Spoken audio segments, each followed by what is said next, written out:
Paulinho, pode me chamar de Paulinho. Sou conhecido já há muito tempo em outros ambientes e também na nossa comunidade.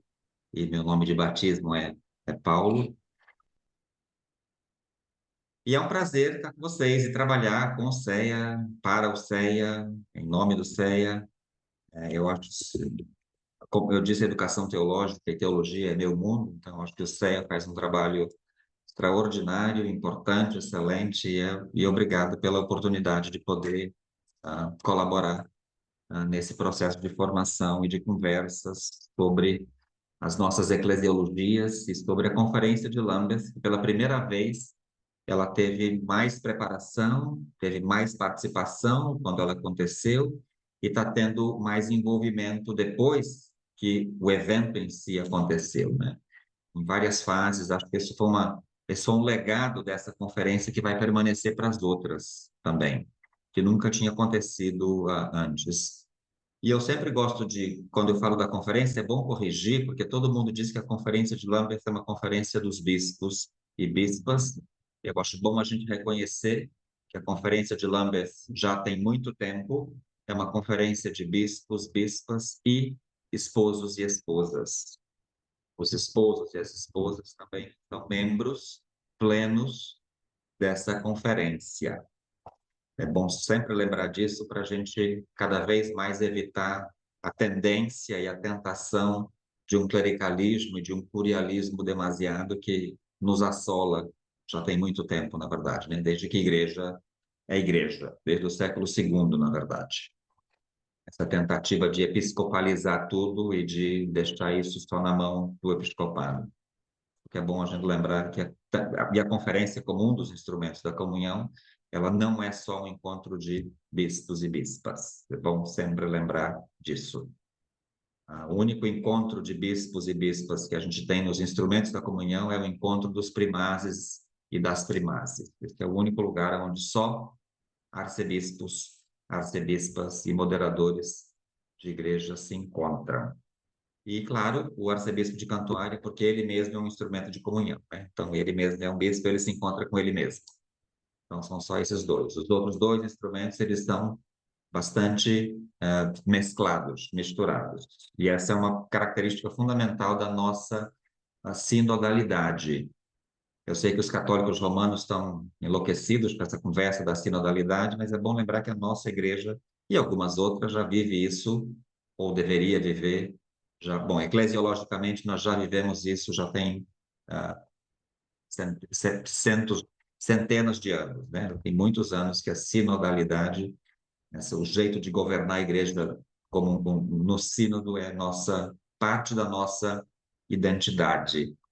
É por isso que às vezes é muito difícil quando você escuta no mundo bispos ou bispas tentando virar pequenos monarcas e querendo ter a última palavra, né? Isso acontece na comunhão anglicana. Mas isso é muito triste porque isso não é parte da nossa, nem da nossa tradição e, portanto, também tampouco da nossa identidade como gente do mundo anglicano.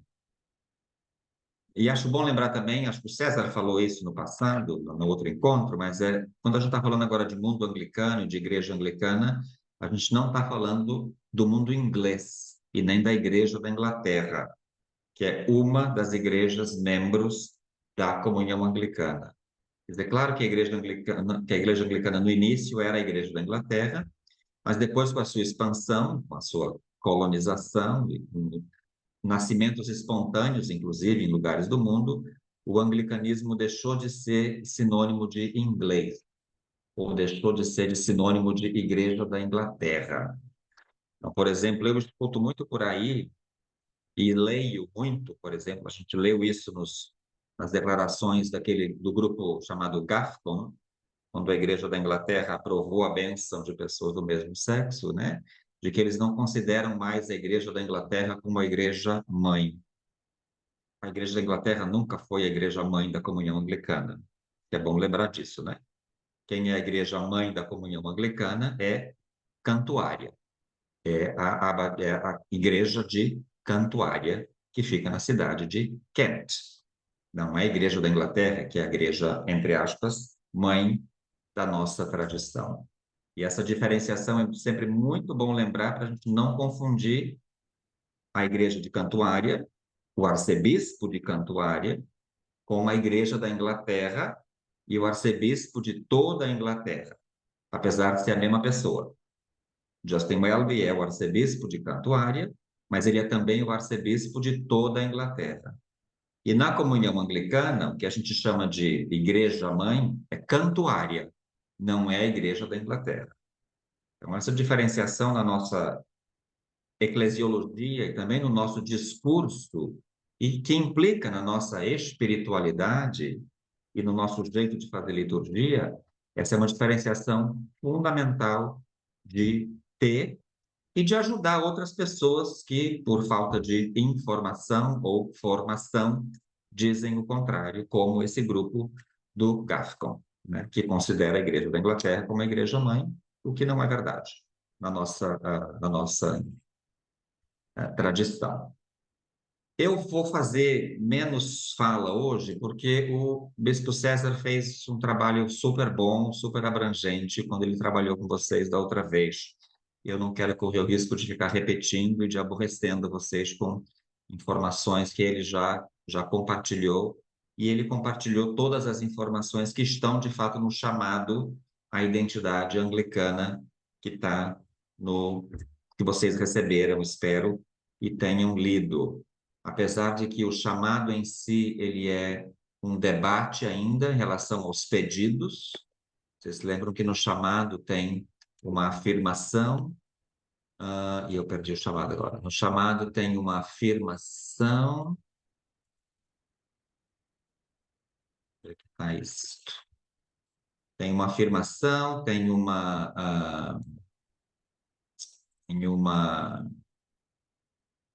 conversa sobre o que é, e depois vai ter uns apelos, né? Aqui, chamados de Lambert. E tem os apelos para a igreja fazer. Então, a gente vai ter nos chamados, cadê o chamado da identidade anglicana? Então, a gente vai ter uma declaração, que é absolutamente. Deixa eu mostrar para vocês, né? Vocês já devem ter visto, mas deixa eu compartilhar, só para repetir um pedacinho daquilo que o.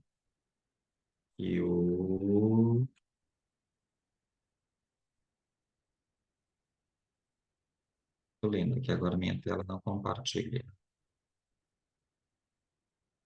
Yeah. Isso, você tem essa é uma declaração. A primeira conversa é sempre um pedaço da carta de peixe, é uma declaração, que é uma coisa super óbvia, todo mundo sabe disso. A gente faz uma afirmação, na qual o bispo César trabalhou com vocês extensamente. Nós temos problemas com essa afirmação, obviamente, eu acho que isso é bom sempre lembrar.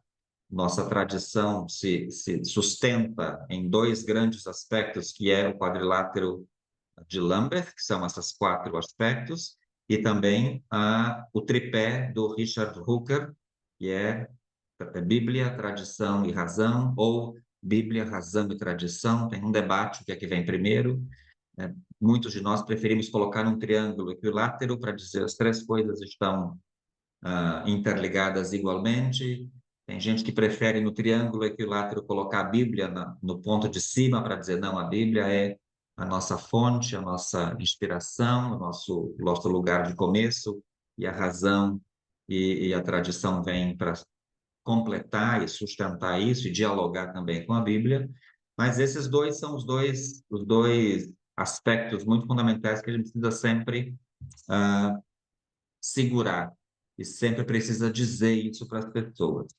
Obviamente que nós temos problemas com isso, do ponto de vista do mundo moderno, do ponto de vista da evolução da nossa conversa, sobre o que a gente entende por mundo anglicano, especialmente na primeira afirmação. A primeira afirmação é a mais complexa e a mais complicada de todas. A primeira afirmação que nos junta, tanto para Hooker quanto para o quadrilátero de Lambert, é as Sagradas Escrituras, aqui está errado, inclusive, a tradução, né? É no plural, as Sagradas Escrituras, porque Bíblia é um livro plural, uma biblioteca, né?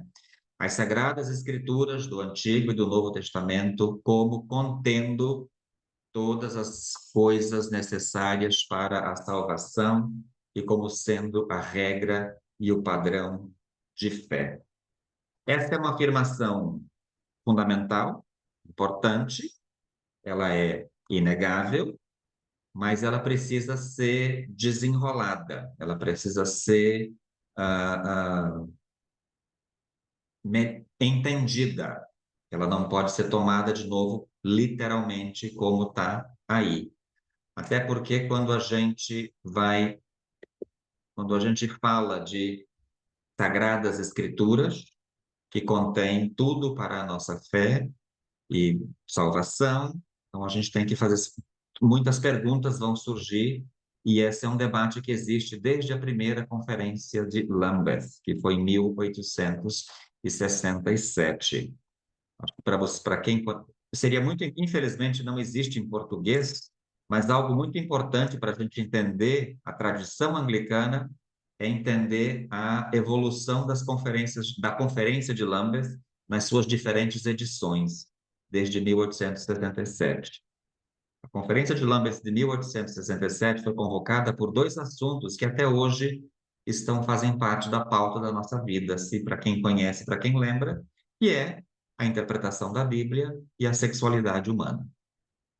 É claro que a dignidade humana nos junta e a Bíblia nos junta, mas a nossa compreensão sobre o que é a dignidade humana, sexualidade humana, e a nossa compreensão do que é a Sagrada Escritura e de como lidar com ela, nos divide profundamente até hoje.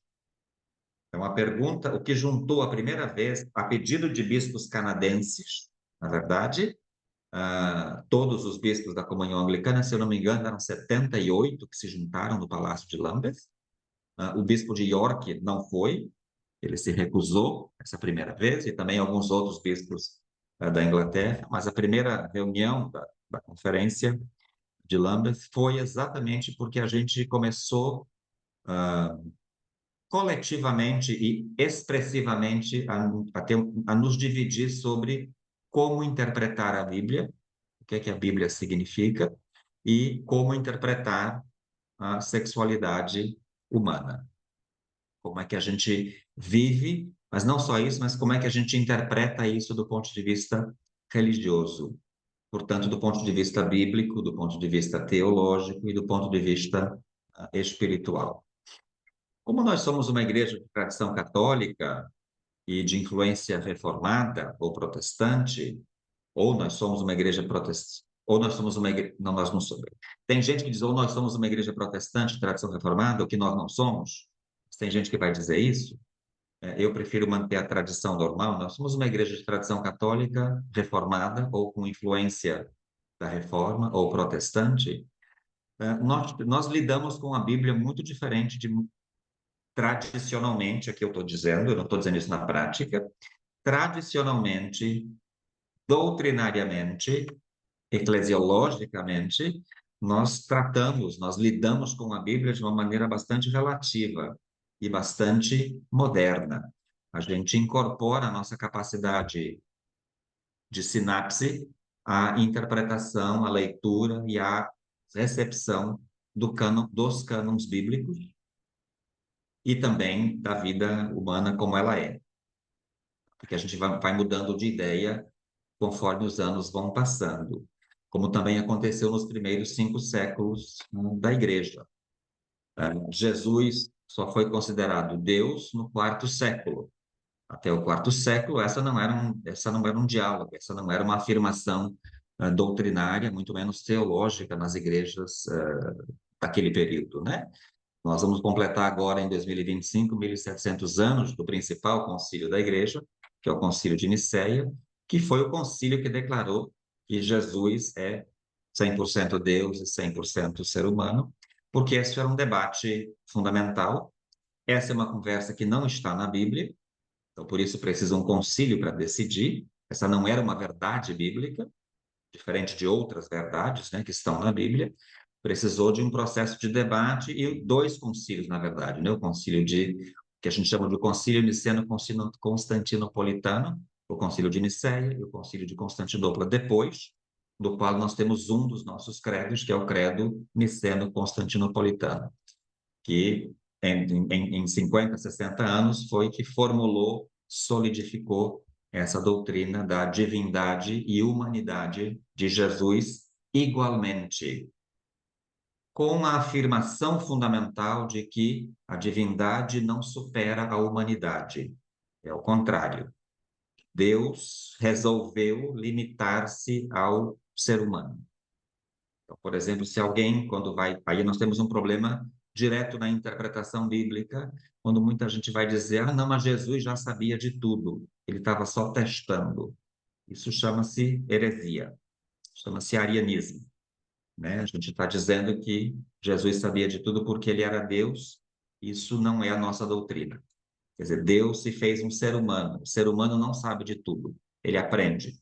Ele apreende, ele se desenvolve. E foi assim que Deus escolheu, segundo a doutrina do concílio, viver, se revelar e estar conosco até hoje. Então, por isso que quero insistir que, para a gente conhecer um pouco da nossa tradição e da nossa identidade anglicana, que não começou no século XVI, o César lembrou disso também, e é muito importante quando a gente vai dizer para as outras pessoas isso. A tradição nas Ilhas Britânicas, a tradição anglicana, começa no século IV, antes, inclusive, de Santo Agostinho ter ido para a Cantuária, a mando de Gregório. Antes disso, eu vi o Eduardo por aqui, né? O Eduardo sempre lembra disso, né? Antes disso, nós já temos uma tradição cristã presente, mesclada, sincrética com a tradição celta. Nós temos uma tradição monástica anterior a Santo Agostinho, que é a tradição de Columba, que veio do norte, da ilha de Iona, não do sul, de Cantuária, né? Então, essa é uma memória importante de lembrar. E a Igreja da Inglaterra sempre teve essa tendência e essa característica bastante britânica, bastante inglesa, bastante particular de viver a teologia, a liturgia e a doutrina da Igreja Romana naquele tempo. Quando Agostinho chega, já existe uma experiência cristã, já existe gente do mundo cristão. Claro que Agostinho vem com a ordem de doutrinar, de domesticar, de normatizar o que já existe. Obviamente, ele não teve muito sucesso, né? Os livros de história contam que ele teve, mas vocês conhecem como é que é quem escreve livro de história, né? E como é que os livros de história chegam até a gente.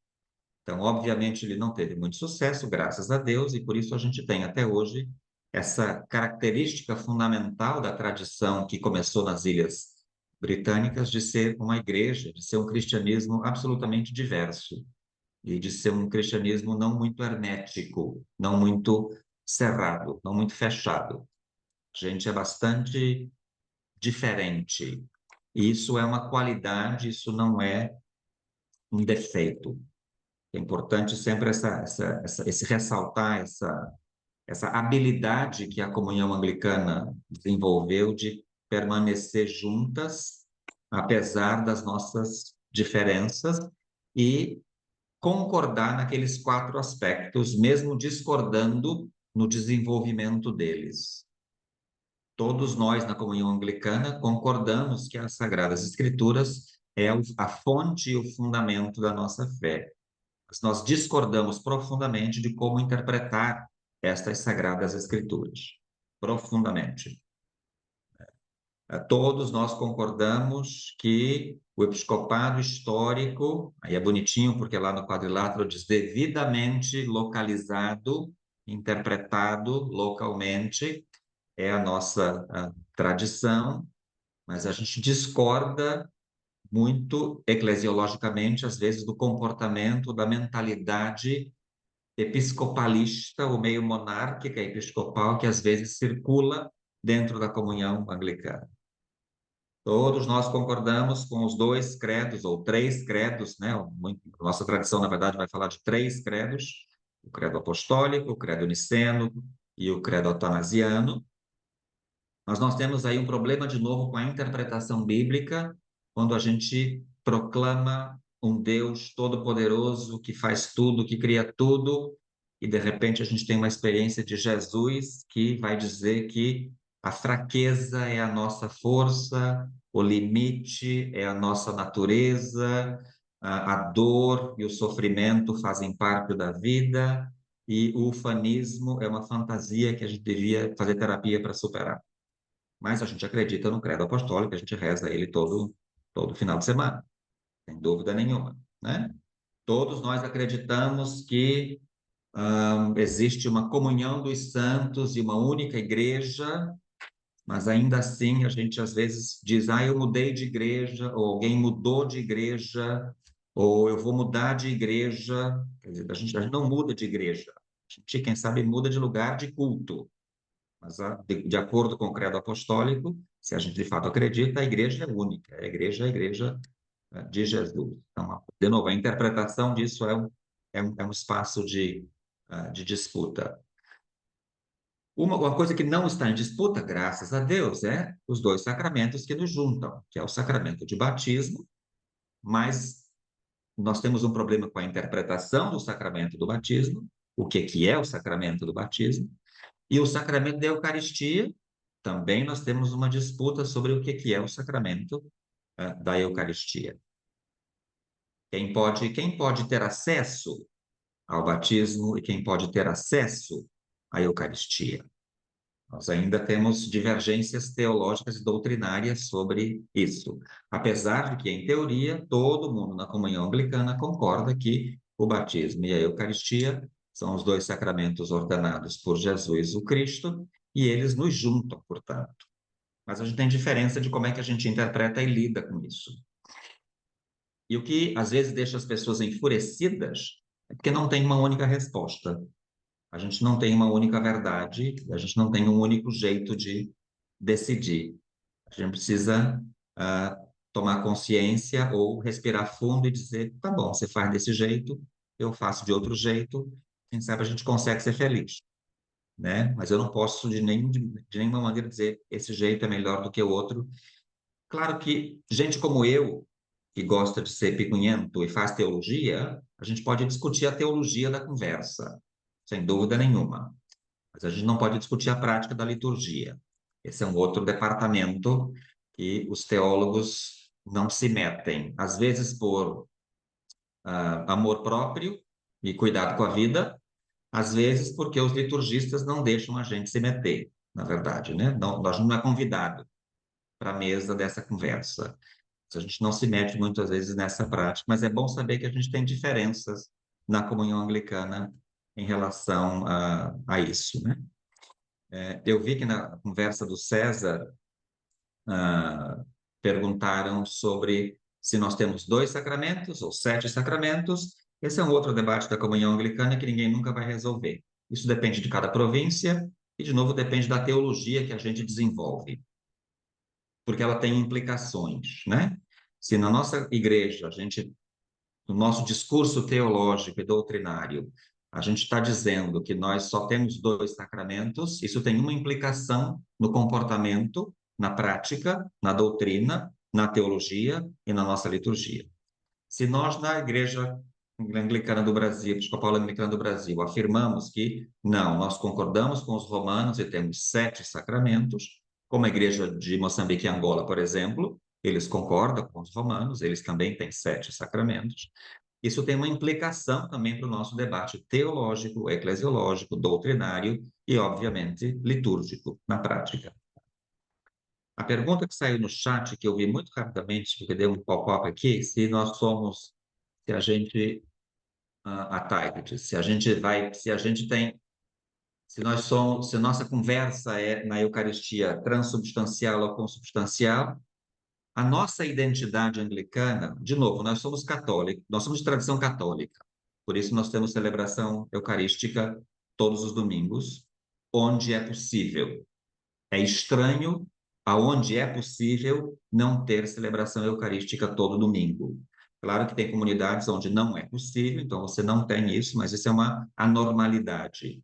Na nossa tradição, a normalidade, a regra é todo domingo que a gente se reúne, ou sábado, em algumas igrejas, uma vez por semana, a gente tem a celebração eucarística e todos nós, doutrinariamente, dogmaticamente, acreditamos na presença real, não física, de Jesus nos elementos.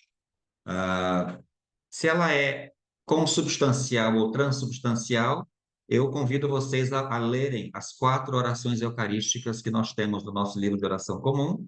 Nem elas estão de acordo, elas não concordam com nenhum nem com outro. Você tem uma variedade de teologias ali. Tem orações eucarísticas em que o corpo e o sangue de Cristo representam, porque o pão e o vinho representam o corpo de Cristo. Tem orações eucarísticas no nosso livro de oração comum que o pão e o vinho são o corpo de Cristo, e etc.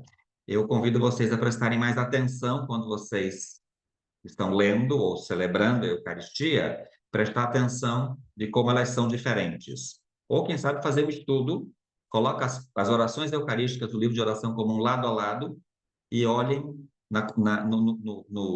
no bloco do que nós chamamos de epiclese, para vocês olharem as diferenças também na Igreja do Brasil em termos de percepção sobre isso. Isso é uma coisa boa para nós, porque a resposta normal, Thay, em inglês a gente diz assim, I don't care. Assim, eu não me importo. Isso não é uma conversa que a gente faz. Essa é uma discussão filosófica, puramente filosófica, metafísica, que não faz parte da nossa tradição de discussão teológica. A nossa verdade teológica e doutrinária é o pão e o vinho são o corpo e o sangue de Cristo. Se estão ali consubstanciados ou transubstanciados, isso não é da nossa conta, isso é da conta de Jesus, de Deus, que decide o que faz, o que quer, quando quer, na nossa liturgia.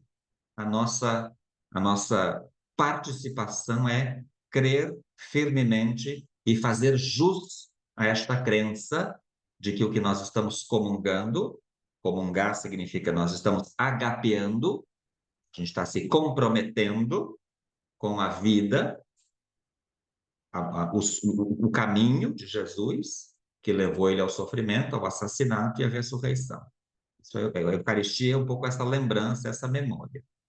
Quando na Eucaristia, mesmo no Novo Testamento, quando Jesus disse, façam isto em memória de mim, a gente tem um problema com essa frase.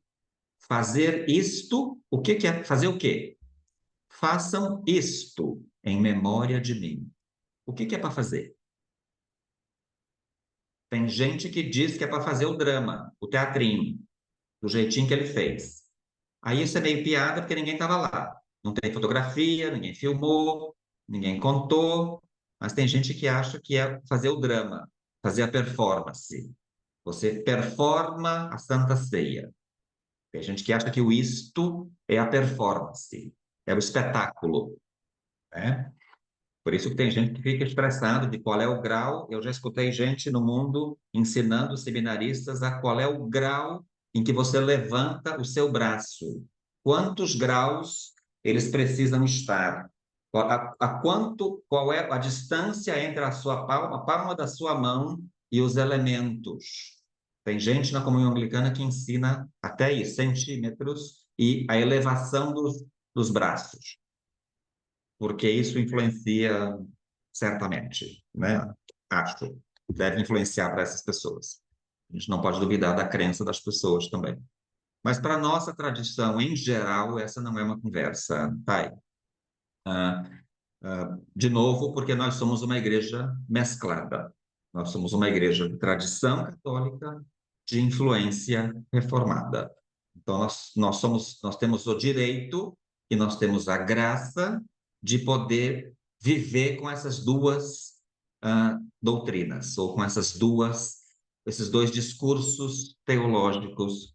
E aí não é só sobre a Eucaristia, acho que isso é importante, a pergunta da Thay levanta uma questão que é sobre qualquer coisa na nossa igreja. Nós temos a graça, o dever e a justiça de poder viver e de conviver com diferentes discursos teológicos, desde que eles não firam a dignidade plena de ninguém, nem de um ser humano e nem do planeta. obviamente. A minha teologia, a minha liberdade teológica, a minha doutrina, ou a minha liberdade doutrinária, ela tem o limite do fundamento, da questão fundamental da nossa teologia, que é Deus criou a terra, Deus criou o mundo para a gente cuidar, para a gente cultivar, ou para a gente viver nele, e todas nós somos imagem e semelhança de Deus, e todas nós somos membros, partícipes desse planeta. Isso é inegociável. Então, quando isso a nossa teologia chega até onde fere esse princípio fundamental teológico nosso. Outro princípio fundamental da nossa teologia é Jesus veio e Jesus é graça plena, incondicional, para sempre. Então, nós temos outras teologias na Bíblia. Nós temos e também o que a gente chama de justiça ou economia. Nós temos as teologias que são retributivas, nós temos as teologias que são distributivas e nós temos teologias que são restaurativas. Isso tem a ver também com a economia da salvação. Isso tem a ver também com a justiça de Deus, que tem muito a ver para quem é advogado aqui, advogada e mexe com direitos humanos. Qual é a nossa conversa da justiça? A justiça para a gente ela é distributiva, ela é retributiva ou ela é restaurativa? A tradição de Jesus vai dizer que a justiça ela é restaurativa. Então essa é um pouco a tradição na comunhão anglicana de que está na carta de Tiago, estão nas cartas de Paulo, plenos no Evangelho, todas nós somos sujeitos da graça e da salvação, independentemente de quem nós somos. Claro que para a nossa tradição, de novo, a gente vive uma tensão entre as teologias da retribuição e as teologias da graça, mesmo no nosso livro de oração comum. Se a gente pergunta na tradição bíblica, considerando que a Bíblia é a fonte primeira da nossa teologia e da nossa doutrina, os evangelhos, a tradição mais fundamental do Novo Testamento, vai dizer que Deus perdoa. Ponto. Mesmo se você fez antes de você fazer qualquer coisa errada, Deus te perdoa. Mesmo se você fizer qualquer coisa errada, Deus te perdoa. Essa teologia nós também temos no Antigo Testamento. Oséias, Jonas, especialmente. Oséias e Jonas são dois exemplos especiais do Antigo Testamento para dizer isso. Mas a gente tem isso plenamente no Novo Testamento.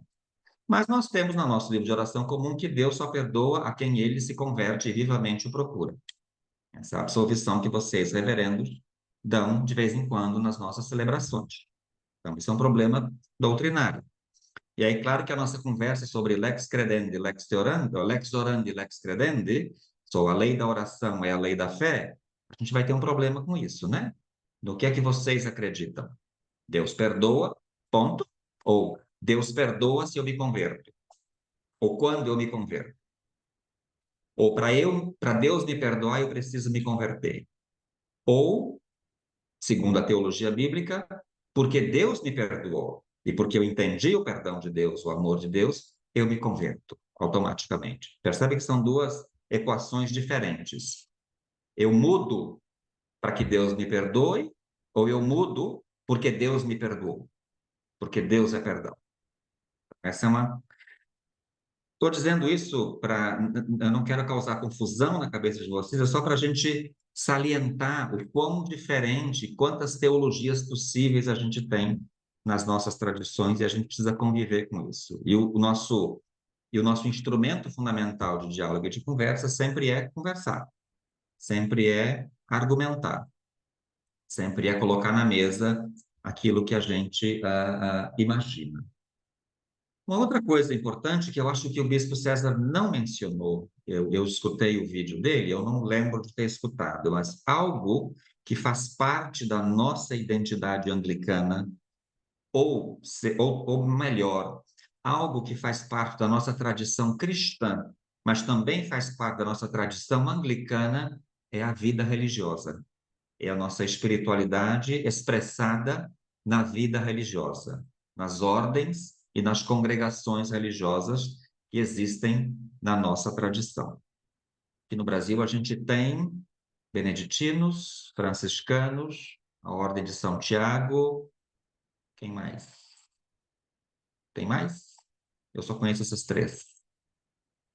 Quem sabe se tem mais? Bom, se tem mais, depois vocês colocam no chat.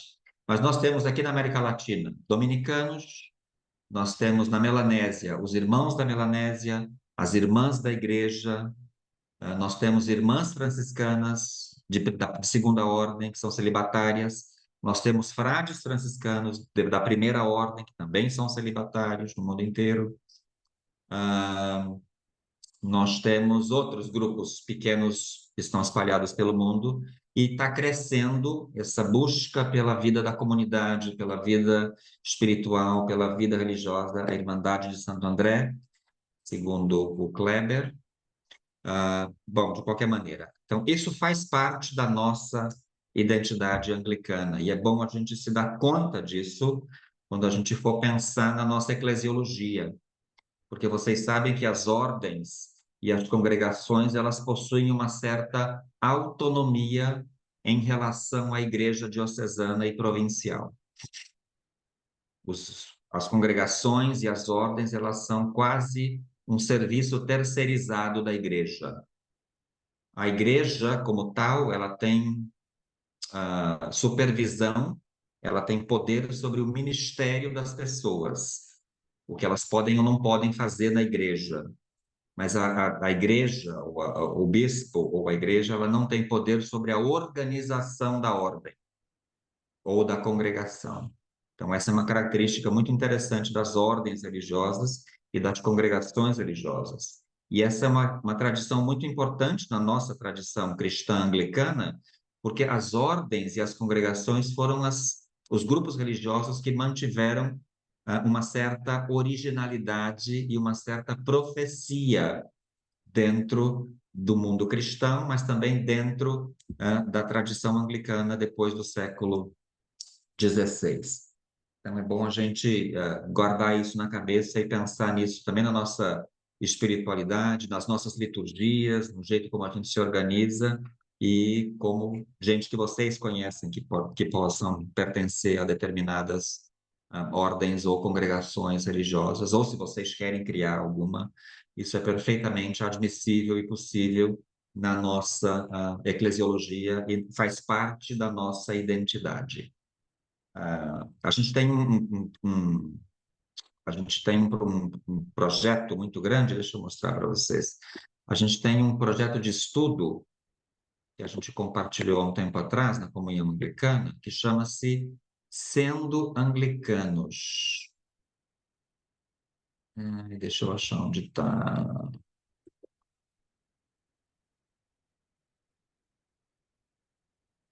Ups, peraí. Esse é o nosso. Deixa eu botar uma coisinha certa aqui. Sendo Anglicanos. Aqui. Esse é um projeto que a gente começou uns anos atrás, e uma das reclamações que o pessoal fez, esse projeto aqui, sendo anglicano, tem em português, espanhol, francês e inglês. Você tem um livro, esse daqui, Aprendendo com a Nossa História, e você tem uma parte 2 que são vídeos, mas que eu acho que, infelizmente, só tem a tradução, a legenda automática do YouTube. A gente ainda não conseguiu subir as legendas apropriadamente. Mas, de qualquer jeito, nós temos esse livrinho, que é Aprendendo com a Nossa História, tem muito a ver com a nossa identidade, porque foi um pedido dos primazes e também do Conselho Consultivo Anglicano. Esse é um guia introdutório para os grupos de estudo que vai cobrir a espiritualidade anglicana, na nossa tradição, que vai cobrir a vida na igreja anglicana, que vai cobrir o que para nós anglicanos algo fundamental é a nossa missão. Isso faz parte da nossa identidade.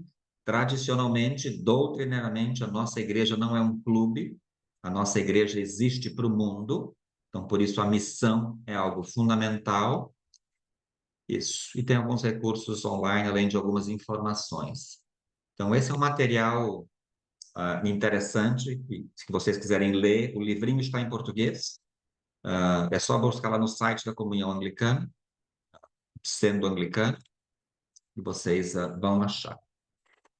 Eu queria parar por aqui para a gente fazer um trabalho, para a gente ir para os grupos e e fazer uma conversa sobre o que o César conversou com vocês a semana passada e o que eu estou sugerindo de adição ou de provocação hoje. Agora são 8h30, então tecnicamente a gente teria mais 1 hora. Eu queria sugerir se a gente pudesse ficar uns 20 minutos nos grupos e se vocês pudessem levantar perguntas ou questões sobre isso, né? Conversar um pouco para vocês o que é ser anglicano, o que é ser uma pessoa anglicana, o que é ser da Igreja Anglicana do Brasil. Acho que essa é uma outra característica muito fundamental da nossa eclesiologia, tá? Eu pertenço à Igreja Episcopal Anglicana do Brasil.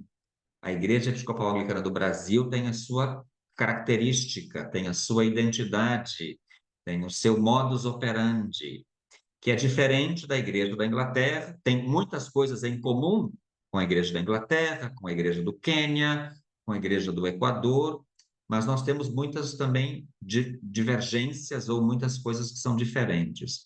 Então, quando a gente pergunta aqui qual é a identidade anglicana, por favor, não imaginem que a gente está falando o que é ser anglicano no mundo inteiro. Tem, claro, coisas que são básicas, são pilastras, como eu disse, o César disse, os 4 aspectos do quadrilátero e as 3 pernas do Hooker. Isso é básico, é fundamental, mas tem muitas outras coisas que vai divergir de igreja para igreja em relação ao que é a sua identidade. A identidade ela não é universal, ela é particular, ela é contextual, ela é localizada. Do mesmo jeito, como a gente pensa aqui no Brasil, ser anglicano na Amazônia tem características particulares do que ser anglicano na Catedral de Porto Alegre. Você tem características que são comuns, mas você vai ter muitas características que são diferentes, diversas, particulares.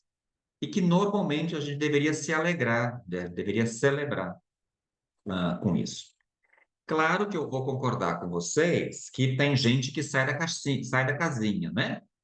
Tem gente que aproveita o papo da vamos ser diferente e acaba saindo da casinha.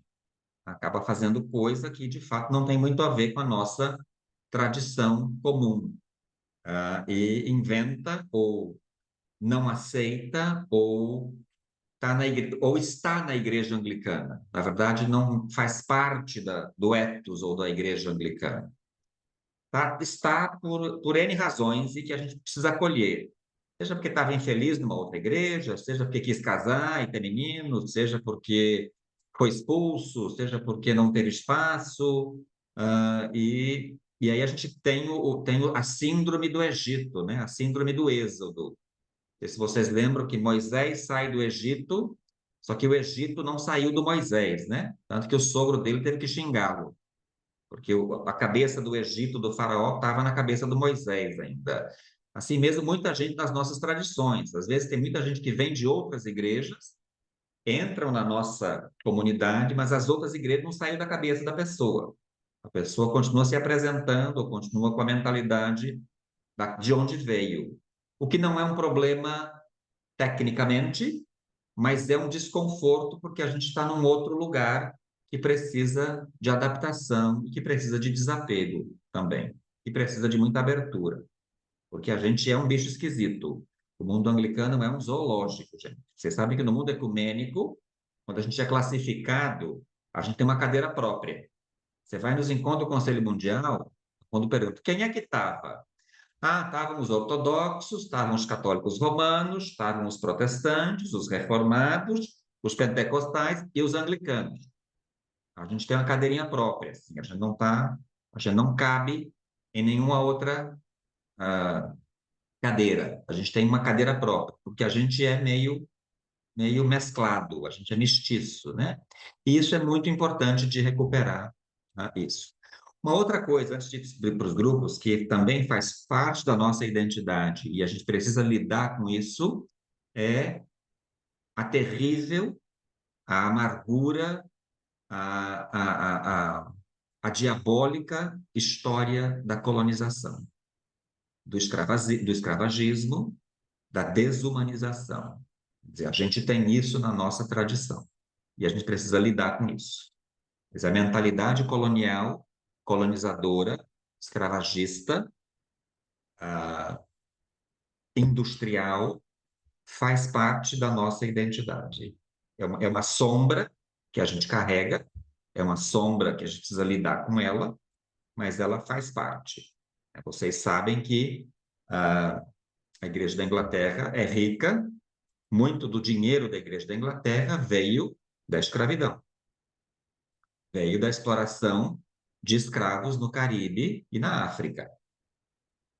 Muitas riquezas de muita gente na Inglaterra veio da exploração das empresas britânicas em solo brasileiro. Então, isso tem nós temos isso no sangue, essa marca negativa do colonialismo. Por isso, a gente precisa reconversar isso na nossa vida. Como a gente decoloniza a nossa mentalidade, como a gente decoloniza a nossa teologia, como a gente decoloniza a nossa liturgia. Um exemplo bom é o nosso livro de oração comum, que foi uma tentativa fantástica, maravilhosa, de contextualizar e de decolonizar. Não foi com completo sucesso, porque, claro, muitas coisas do nosso livro de oração comum são de mentalidade colonizadora inglesa, que a gente simplesmente traduziu, a gente não mudou, né? Mas, claro, que existe 80% do esforço nosso é fantástico, é para celebrar. Como é que a gente continua fazendo isso? Como é que a gente purifica a nossa... Não, purifica é feio, desculpa. Como a gente revitaliza a nossa tradição anglicana sem essa mentalidade colonialista, essa mentalidade dominadora, domesticadora, hegemônica, de que todo mundo tem que ser igual, essa mentalidade de sociedade de privilégio, né? Tem gente que tem pedigree, tem gente que não tem pedigree na igreja anglicana, né? Isso é no mundo inteiro. Tem gente que, quando vai se apresentar, o nome é a quarta coisa que diz. A primeira coisa que diz: eu nasci na igreja, a minha família é da igreja. Tem gente que tem pedigree na igreja, precisa dizer isso, né? Como é que a gente, como é que a gente ultrapassa isso? Como é que a gente ah, muda essa mentalidade, que é uma mentalidade ainda colonial, colonizadora, eurocêntrica, branca, né? Que perpassa a nossa espiritualidade. Outra coisa muito fundamental, que é parte da nossa identidade, é a nossa enologia, mas que também precisa de discussão. Acho que o Luiz Coelho tem feito isso muito bem no livro que ele escreveu, nas conversas que ele tem feito. Como é que a gente amplia essa discussão da nossa enologia? Porque tem muitos hinos que a gente canta que tem uma teologia absurdamente colonial ainda, que tem uma teologia absurdamente domesticadora. Vou dar um exemplo para vocês. Eu fui no México agora, uma semana, dar um curso para o clero nacional, eram 70, 80 clérigos lá. E um dos chamados que a gente estava conversando era o chamado da dignidade humana. Então, a gente passou 2 dias conversando sobre o chamado de Lambeth sobre a dignidade humana. E todos nós concordamos que o ser humano é digno por natureza, porque ele é a imagem e semelhança de Deus. A dignidade é algo em natura, é algo ontológico. Não tem ninguém indigno. Só que aí toda a oração da manhã, a gente começava a oração da manhã pedindo a Deus: ó Senhor, nós servos indignos da sua graça e da sua presença, todos os dias. Primeira coisa de manhã que a gente dizia era que a gente era indigno, que a gente não valia nada. Tem um canto que a gente canta na igreja, tem um assim, que Senhor, quebra tudo que está em mim, porque nada em mim presta. Eu sempre fico pensando que Deus ruim tá do cacete, né, para fazer um trem que não presta. Que Deus é esse, né? Mas a gente canta isso e tem gente que põe a mão no coração e eu canto isso na minha igreja quando a reverenda põe, eu vou lá e canto. Tá lá, vou cantar. Mas como é que a gente discute essa teologia e essa inologia que vai contra a nossa identidade, a nossa conversa sobre as nossas identidades? Inclusive os hinos nossos anglicanos antigos, né? Tem hinos belíssimos, lindíssimos, que fazem a gente, para quem é meio tradicional, tipo eu, que sou conservador, a gente se arrepia, tem gente que chora, mas tem hinos que faz a gente ficar deprimido, né? Eu não valho nada, eu não sou nada, eu sou ninguém, eu preciso pedir humildemente, pelo amor de Deus, deixa eu entrar, porque como é que a gente muda isso? Como é que a gente vive menos esquizofrenicamente a nossa identidade, junto com a nossa teologia e junto com o nosso jeito de ser igreja, que no Brasil é absurdamente progressista, né? Absurdamente liberal e em defesa da vida e afirmando que todo mundo é bem-vindo, é bem-vinda, tem direitos e etc. Como é que eu junto isso? Tá bom. Então eu queria sugerir 20 minutos. A gente pode se encontrar aqui às 9 e a gente faz um bate-papo de pergunta e resposta ou de comentários, e a gente termina na hora que vocês têm que terminar. Pode ser? Obrigado. Reverenda, uma coisa que eu não disse, se tem alguma coisa que eu não mencionei que vocês gostariam que eu mencionasse, ou algum comentário, ou pergunta de alguma coisa que eu disse, alguma complementação ou reflexão, expansão, aquilo que eu estou sugerindo de continuação da conversa do Bispo César e do chamado de Lambeth que vocês todos têm presente. E essa conversa é uma conversa que vai continuar bastante. Acho que uma coisa importante, antes de vocês falarem, só um parênteses, eu não sei se vocês sabem que desde 1998 tem crescido na comunhão anglicana um movimento mais conservador, um movimento mais literalista em termos de leitura da Bíblia, que chama-se GAFCON, e desse grupo GAFCON surgiu um outro grupo que chama-se Sul Global, Anglicanos do Sul Global, GSFA, que cada vez mais estão pressionando a comunhão anglicana para uma uniformidade. Há uma década atrás, foi sugerido por um grupo que nós, anglicanos do mundo inteiro, deveríamos ter um pacto. Esse é o eufemismo para dizer que nós, anglicanos do mundo inteiro, deveríamos ser que nem os católicos romanos e deveríamos ter um cânon, um direito canônico global. Então, foi sugerido um pacto, chamado Pacto Anglicano. Depois, se vocês quiserem procurar na internet, ele está disponível. O Pacto Anglicano tem 4 capítulos. Todas as províncias do mundo inteiro concordam com os 3 primeiros capítulos, que inclusive são muito bons para explicar a identidade anglicana. Se vocês quiserem procurar na internet, por favor, chama-se o Pacto Anglicano.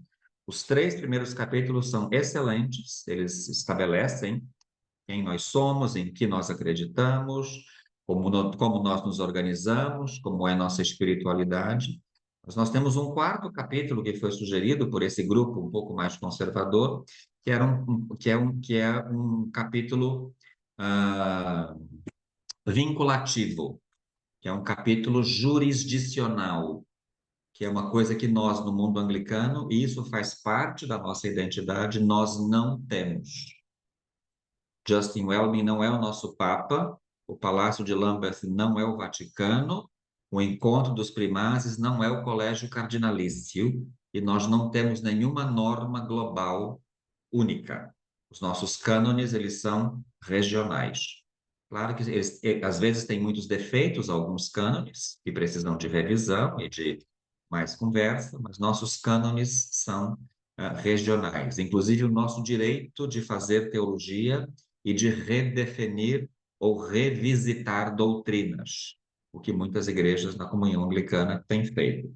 Esse 4º capítulo foi amplamente recusado e o pacto acabou não acontecendo.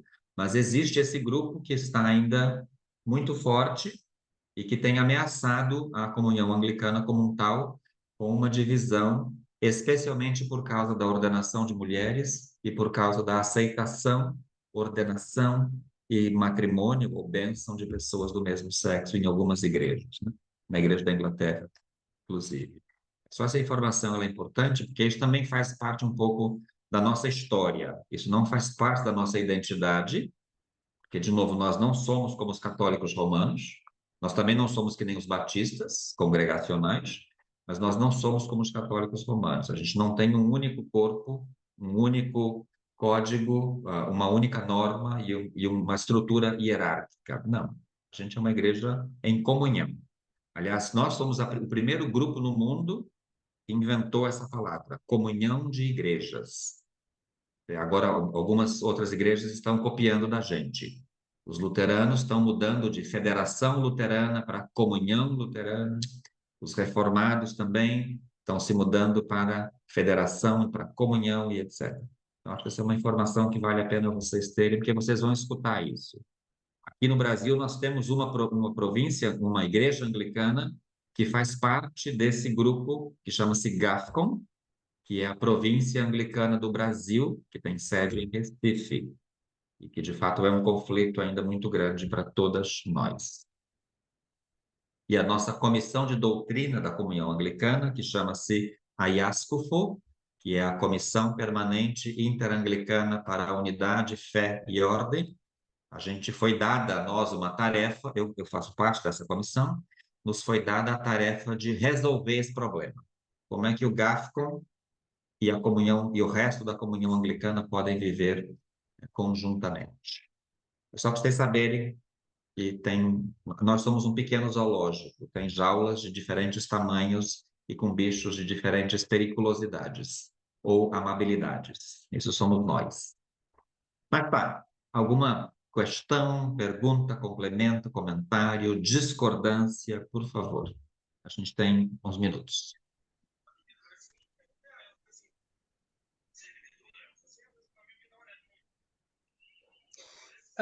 Assim, ó, eu tenho uma dúvida. Então, a nossa igreja anglicana, ela é totalmente católica? Não, como eu disse, nós somos uma igreja de tradição católica, nós fazemos parte dessa tradição milenar, mas nós somos de influência e de governança protestante ou reformada. Então, a gente tem as duas coisas juntos na nossa tradição. Então, nós temos bispos, nós Porque, temos. assim, porque a gente, às vezes eles perguntam, mas que igreja é a sua? Eu digo, a nossa igreja ela tem a tradição da católica. Então, na verdade, eu não sabia se eu estava dando a resposta certa. Você tem que dizer assim: nós somos uma igreja católica reformada. Se você quer Tá. dar uma resposta mais direta. Uhum. Ok, obrigada, então. Diga, Eu queria, Clara. eu queria dizer que, rapidamente, um pequeno comentário, que eu sei que sou a mais Diga. velha, eu sei que sou a mais velha de todos vocês aqui, eu tenho certeza disso. Então, eu conheço muita raiz e sou pernambucana. E como você se referiu há poucas palavras atrás, aquela coisa que a gente pensa que largou, mas que continua lá dentro da gente, ou seja, se eu vim da igreja presbiteriana e ainda me comporto como presbiteriana em meio à igreja anglicana, significa que a igreja presbiteriana ainda está dentro de mim. E quando você fala em Pernambuco, é mais ou menos isso que se passa. É só isso, meu comentário. Obrigado, Arlinda. Eu escrevi no chat, a Thay disse assim, que ela disse que nós somos uma igreja católica de liturgia reformada. Thay, nós somos uma igreja de tradição católica. Claro, nós somos uma igreja católica de per se, porque nós somos uma igreja universal, sem dúvida nenhuma, mas nós somos uma igreja reformada em todos os nossos aspectos. A nossa liturgia tem influência da reforma, a nossa doutrina tem influência da reforma e a nossa teologia tem influência da reforma. Isso é muito importante, particularmente a nossa teologia. Vocês vão encontrar gente, inclusive no mundo inteiro, que diz que nós anglicanos nós não somos uma igreja confessional. Nós não temos uma confissão de fé particular. Nós não temos nem doutrina, nem teologia. O que nos junta é o livro de oração comum. Eu, particularmente, faço parte do grupo majoritário dos teólogos, teólogas e dos documentos da nossa tradição que é contra essa afirmação. Nós temos teologia, nós temos uma teologia que é católica e reformada, nós temos doutrina, nós compartilhamos a doutrina dos 5 primeiros séculos, e muitas das nossas igrejas revisitaram certas doutrinas e as ampliaram. Por exemplo, a doutrina do matrimônio, nós revisitamos e nós ampliamos a discussão e a abordagem e a prática dessa doutrina, o que é fundamental em qualquer movimento evolutivo. E a gente precisa contextualizar também a nossa doutrina, o nosso dogma, a nossa liturgia, não é só a Bíblia. Muita gente tem ouvido falar da leitura contextual da Bíblia. Está ótimo. Mas nós precisamos fazer uma leitura contextual da doutrina, uma leitura contextual dos concílios ecumênicos do 2º ao 5º século, etc. Tá? Então, é muito importante dizer que isso, André, já muita gente diz que nós não temos uma teologia anglicana. Nós temos uma teologia anglicana, nós temos teólogos anglicanos. Se vocês querem gente aqui do Brasil, a Carmen disse no nosso grupo, lembrou, um teólogo anglicano fantástico, é o Marasquim, José Marasquim. Por favor, procurem, leiam. Nós temos um outro teólogo que fez doutorado, que escreveu muito, que é o Calvani. Nós temos o Bispo Humberto, que é um teólogo biblista da nossa tradição, etc. Então, a gente tem teólogos aqui no Brasil, a gente tem teólogos no mundo inteiro, e teólogos antigos. Hooker, Kramer, e algumas místicas muito fundamentais. Juliana de Norwich, vale a pena ler a teologia dela, e etc. Então, assim, não, nós temos uma teologia que é particular e uma espiritualidade que é particular da nossa tradição, sim. Nós temos santos e santas que são da nossa tradição.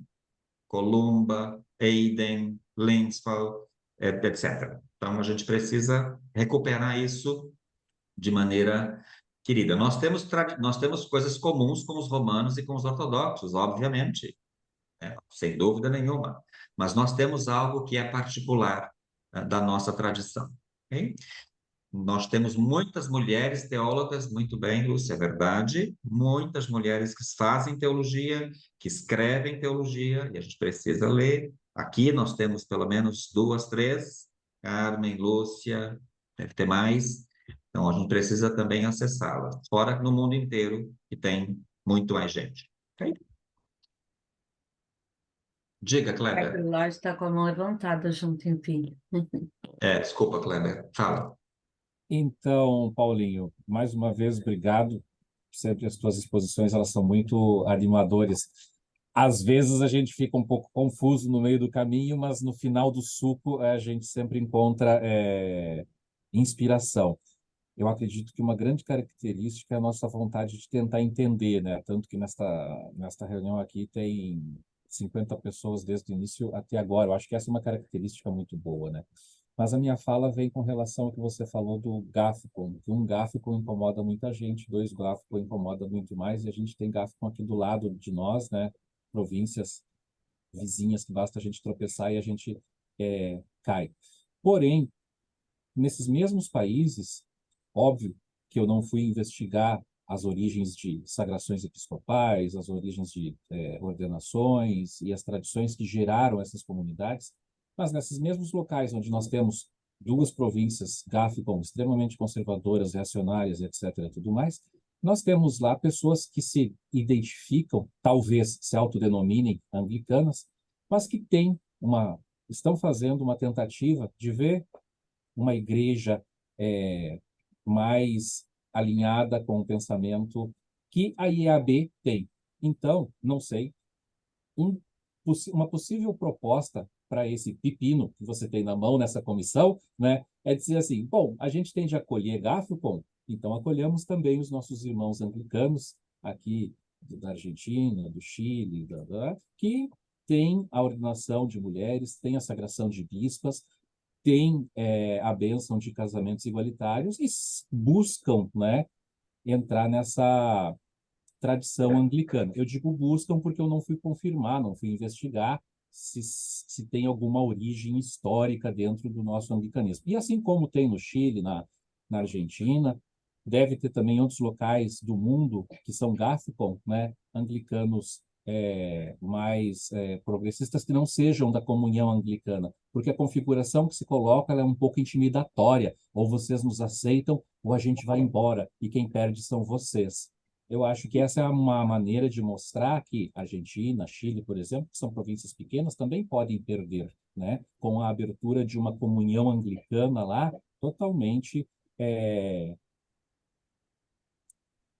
alinhada com esse pensamento de um Cristo mais humano, de um Cristo mais vivo, de um Cristo mais acolhedor, de uma igreja mais preocupada em Emmanuel. Obrigado, Cleber. Vem mais?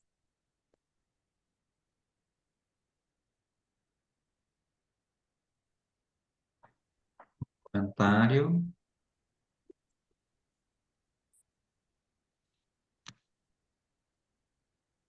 Oi, levantei aqui minha mão, vou só para fazer um comentário adicionando o que a Tá falou, que eu me lembro de ter lido uma das cartas episcopais, não sei bem se era uma carta episcopal ou se era a resolução de algum concílio, está disponível no site da IAB, é um daqueles documentos, né, da igreja.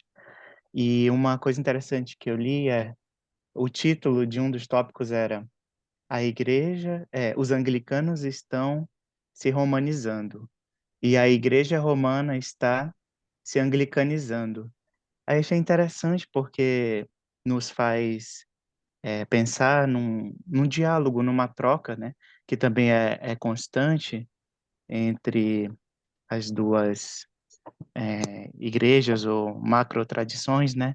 A gente vê por exemplo, nesses eventos, como as vigílias de oração lá no Vaticano, o, o arcebispo da Cantuária quase sempre está bem ao lado do Papa Francisco, né? Dá a entender que eles têm uma relação bem próxima e também a base da Igreja Anglicana lá em Roma também sempre muito dialogando ali com o Vaticano. Então, talvez só assim um comentário que a Tá me fez pensar se essa desromanização seria algo necessário, né, para ser aceito na igreja, na IAB, né, especificamente aqui com as nossas características, já que nós temos, por exemplo, algumas igrejas, algumas paróquias, como da Diocese do Recife, por exemplo, é a que eu vejo mais,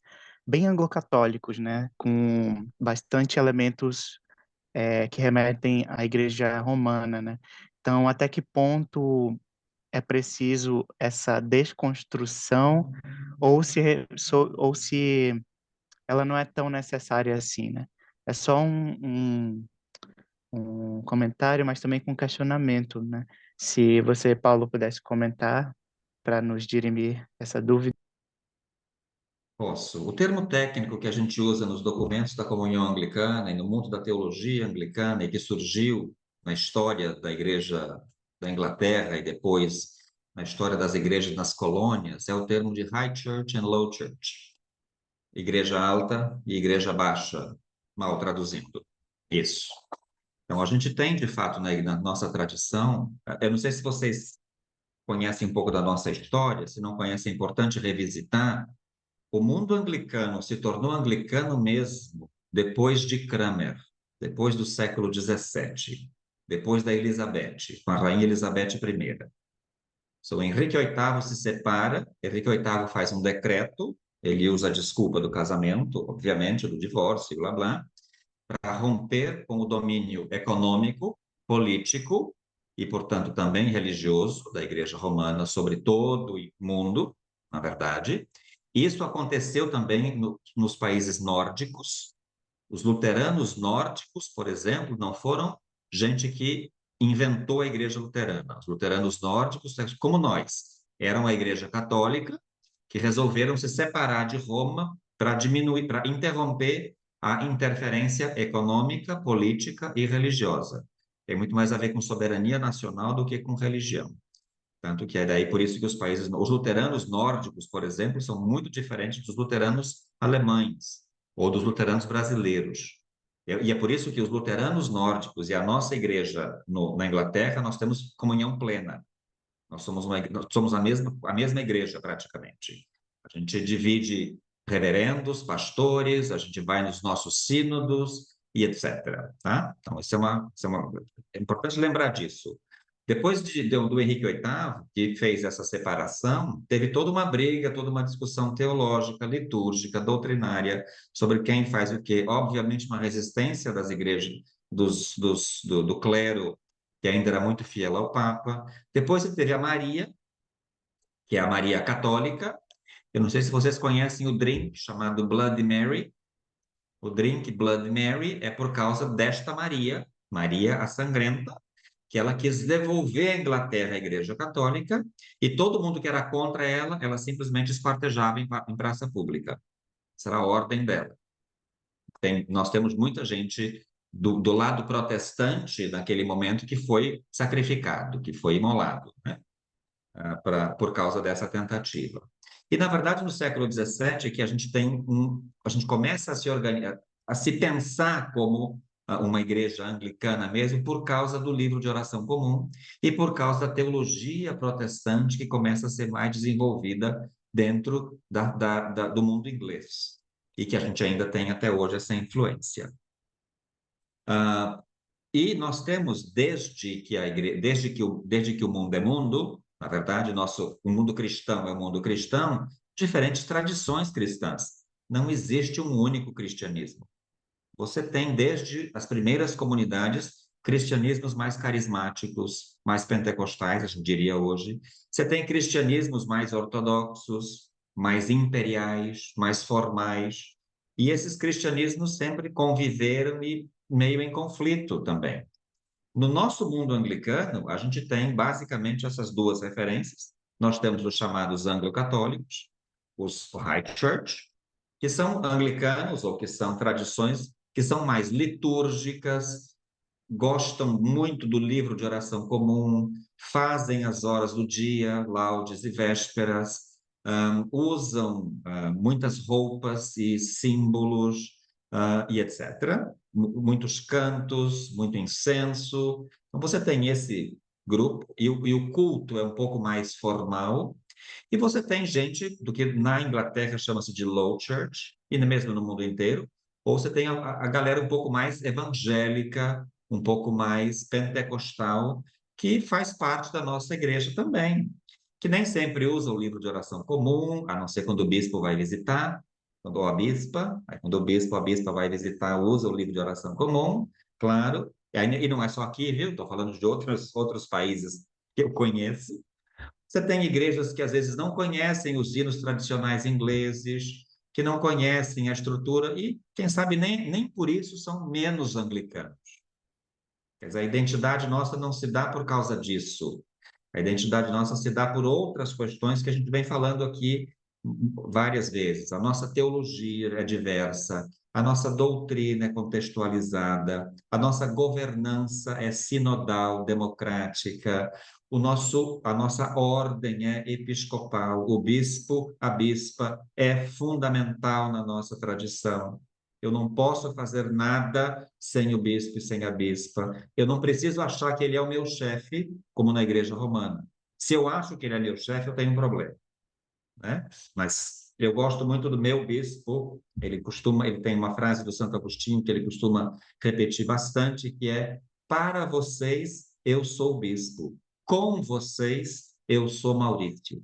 Essa distinção e ao mesmo tempo complementaridade é muito importante. Claro que nós temos bispos que esquecem disso. Nós temos bispos e bispas que o chapeuzinho transforma, né? Infelizmente. Mas isso faz parte também da dinâmica e da diversidade, das tensões com quem a gente vive. A minha questão nesse aspecto não é você não lembrar, ou você recusar, ou você esquecer o seu passado. Essa não é a questão. A questão é quando a gente começa a impor e fazer comparações qualitativas. e ter expectativas do passado, numa igreja que eu vivo no presente. E a gente precisa aprender que o jeito em que nós nos organizamos é diferente do jeito que outras igrejas se organizam, do jeito que os batistas se organizam, do jeito que os presbiterianos se organizam, do jeito que os católicos romanos se organizam, do jeito que os metodistas se organizam. Nós temos um jeito próprio de organização. Nós temos um cânone. Todos vocês precisam ler os cânones da igreja. É público, está no site. Leiam. Vocês têm que saber quais são os cânones, o que é que rege a nossa igreja. Falta um pouco de teologia ali, mas a gente está trabalhando nisso. Vai rolar uma conversa sobre isso no futuro. Mas vocês precisam ler isso. Porque os cânones do Brasil são diferentes, tem coisas em comum, mas nós temos particularidades dos cânones do que de outra igreja, anglicana ou episcopal. Então, a gente precisa saber pensar nisso.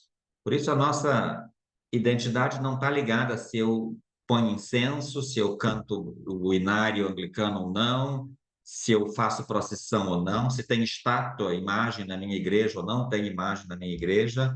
Quer dizer, não é essa a nossa essência. Então, a nossa unidade, a nossa cola, tem a ver com 3 coisas fundamentais que o bispo César já mencionou, que é o quadrilátero de Lambeth, o triângulo de Hooker e as 5 marcas da missão da Igreja Anglicana. Essas 3 coisas é a nossa cola, é o nosso cimento, é o que nos junta como gente anglicana. E essa noção fundamental eclesiológica, que daí não é só, todo mundo precisa sempre repetir, leigos, clérigos e bispos, nós somos uma igreja de governo sinodal e de ordem episcopal. Todas nós precisamos lembrar disso todos os dias. Todas nós. Então, isso é muito importante. Isso nos identifica. A Igreja Católica agora está nessa coisa linda, graças a Deus. Os católicos estão sorrindo de novo. Eu fico feliz pelos meus amigos católicos. E essa coisa da sinodalidade, da participação. Nossa, tem mulher no sínodo, coisa mais linda. Gente, nós já temos bispa, a gente já tem primada. Então, assim, a sinodalidade é o nosso feijão com arroz, é a nossa tradição, é a nossa vida. E a gente precisa valorizar isso e compartilhar isso com a galera que nos pergunta, né? E, como São Pedro sempre disse, assim, nunca ter medo de dar a razão da nossa fé. Por que é que você está nessa igreja? Por que é que você está cultuando neste lugar? O que é que te chama a atenção? O que é que te identificou? Mais do que qual é a identidade anglicana, outra pergunta fundamental é o que faz você se identificar com este jeito da igreja ser no Brasil? Isso é algo para se segurar, isso é algo para ser celebrado e é para ser colocado na sua mentalidade, na sua espiritualidade. Isso nos junta, na verdade. E uma coisa muito legal na nossa igreja, a gente não precisa concordar, a gente não é obrigado a concordar com as pessoas. As pessoas não são obrigadas a concordar com a gente. A gente é obrigado a amar uns aos outros. A gente não tem o direito de ser violento, a gente não tem o direito de ser exclusivista, a gente não tem o direito de ser privilegiador. Esse direito a gente não tem, pelo batismo, mas também pela nossa confirmação ou pelo batismo na nossa igreja. O resto, a gente tem que conviver. E uma frase que mães costumam dizer, a minha sempre dizia para mim, meu filho, desculpa, bem-vindo à vida. Você não vai ter tudo que você quer. Tem coisa que você gosta que você não vai ter. Tem coisa que você gosta que você vai ter. E tem coisa que você não gosta que vai rolar. E tem coisa que você não gosta que não vai rolar. Se bem-vindo à vida adulta. Essa maturidade a gente precisa crescer em espírito e verdade na nossa tradição. E, claro, para nós da Igreja do Brasil, algo fundamental da nossa identidade é a gente não é gente burra, a gente é gente crítica. Nossa igreja é gente que tem posição, nós temos lugar de fala e nós temos lugar com quem a gente está junto. Todo mundo é bem-vindo, todo mundo precisa ser bem acolhido. A gente tem que orar e abençoar todas as pessoas, especialmente aquelas que não gostam da gente ou que a gente não goste delas. Essa é a ordem de Jesus. mas nós temos um lugar. E nós somos uma igreja que é uma igreja de pensamento crítico, de teologia crítica. Tanto os teólogos tradicionais nossos, quanto os teólogos modernos e teólogas modernas nossas, são gente de massa crítica. Então, essa é uma característica da nossa identidade. A gente pode chorar, a gente pode botar a mão no coração, a gente pode entrar, descansar no espírito, não tem nenhum problema. Mas a gente tem que desenvolver teologias, discursos, liturgias e mentalidades que alimentem o coração privado, mas que sirvam para o mundo. Por isso o tema desse nosso debate aqui é uma igreja de Deus, é para o mundo de Deus. A igreja não é para mim, a igreja não é o meu clube, ela não é o meu restaurante, e ela não é a minha cadeira de terapia, simplesmente. Ela é para o mundo. E a teologia linda do Thomas Merton, que era um monge cisterciense, que vai dizer assim, com isso eu termino, ele vai dizer assim, olha, nós, pelo batismo, nós viramos o Cristo. A gente diz isso no batismo, né? O batismo nos reveste do Cristo. A gente veste o Cristo pelo batismo. Só que o Cristo, aí o Thomas Merton vai continuar dizendo, só que o Cristo o qual eu estou vestido, ele não é para mim, ele é para você descobrir o Cristo. Eu sou o Cristo não para mim, eu sou para você.